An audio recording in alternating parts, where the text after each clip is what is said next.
Silent வச்ச வண்டியில் வரல மேடம். மேடம் என்ன கலெக்டர் அம்மா கண்டுக்கவே மாட்டேன்றீங்க? எங்க ஸ்கூல்ல ஃபெயில் ஆயிடுவோமோன்னு பயந்து நீயே உங்க அப்பா சொல்லி டிசி வாங்கியிருக்க. இதில் உனக்கு கலெக்டரே அட்லீஸ்டா? வருஷத்துக்கு ஒரு தடவை தானே யூசி பண்ணி ஒதுக்குறான். ரோடு போட்டு சொன்னா எங்கே போட்டு காசை வாங்கிட்டு தானே ஓட்டு போட்டாங்க. எவனா இருந்தாலும் என்கிட்ட வந்து பேச சொல்லு. வை போன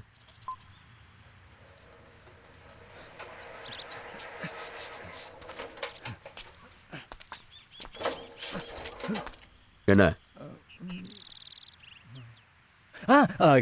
கரண்ட் இறக்கணும். நெல் எப்போ வரும்? நெல் இறக்கணும். கரண்ட் எப்போ வரும்?